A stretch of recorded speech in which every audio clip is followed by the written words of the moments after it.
House of the Dragon, Episode 2. Before I talk about the episode, I gotta say I've been reading a lot of the book, I've got really into it, and I've actually not only caught up, but gone ahead of where the story is set right now. Don't worry, I won't spoil anything of course, but what's interesting about this book is the way it tells the story is that of someone almost documenting the multiple sources of the Targaryen reign. So this book is almost like the bullet points in a sense of what happens throughout the 300-year Targaryen reign. So therefore, this show is actually having to do a lot in terms of fleshing this entire story out. So that includes character interactions and dialogue that just isn't present in the book, so it makes it still a very intriguing watch, even for someone who has read the book or knows kind of the overall outcome of this show. It's still actually a very interesting and intriguing watch because you are still getting loads of content that you don't know about. Just thought it was worth mentioning. This was once again a great episode that had me hooked from start to finish, and I gotta say I love the fact that they're using the same Game of Thrones theme song for the intro here. Obviously it's like a different animation and stuff, but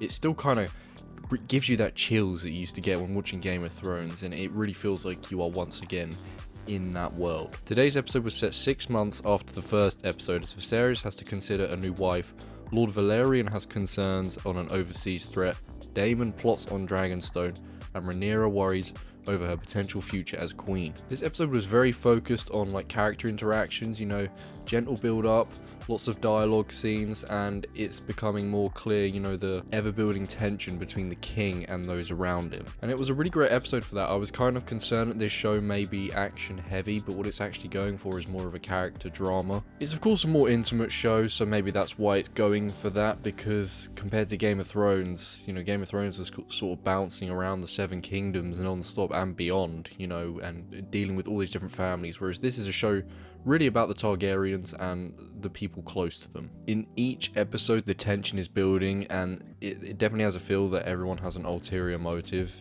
in their own plot to try and get closer to the Iron Throne. The king of course chooses Alicent Hightower as his new wife, and you can see that the Hand Otto is pleased with this. He wants a route to the throne, you'd assume that's why he's been sending his daughter to visit the king for the past 6 months. You know, it seems like he's trying to weave his way in there. Daemon featured less here in this episode, but the showdown on Dragonstone was really cool. It was kind of tense, even though you kind of felt like no one, you know, out of the main characters was really going to perish here, but it was just very cool, and I thought the dragons looked really great, especially his dragon, Caraxes I think it's called. Very, very cool. And of course on Rhaenyra's side of things, after 6 months, it's clear she's starting to have doubts about her route to the Iron Throne and whether she will still be the heir to the throne, especially due to Rhaenys. It seems clear that Rhaenys and Corlys want a route to the Iron Throne for themselves. That's why they're trying to arrange this marriage between their 12-year-old daughter and the king, which is really messed up, but it's the Game of Thrones world, so it's hardly a shock. And of course, Corlys' relationship with the king was on pretty thin ice anyway. You know, the relationship wasn't great.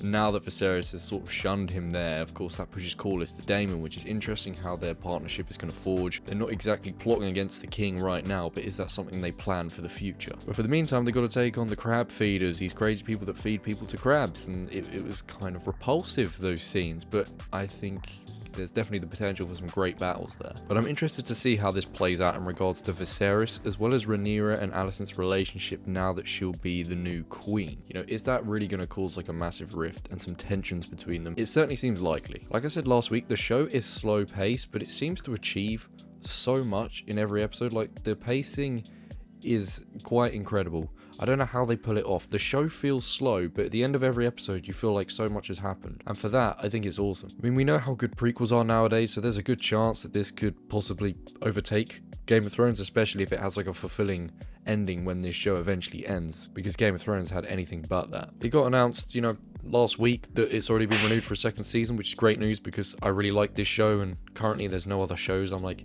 invested in right now, so it's nice to have a show that's ongoing, especially after Saul ended, so you know, this is great. Gotta say I love the show already, and today's episode I give an 8.5 out of 10. I think pilot episode was slightly better, it had a little bit more going on, but this is still once again a great episode, and I like the way it's gently building the tensions and building up to bigger things. If you've seen it, let me know what you think about it. Thank you for watching, and I'll see you in the next one. Bye bye.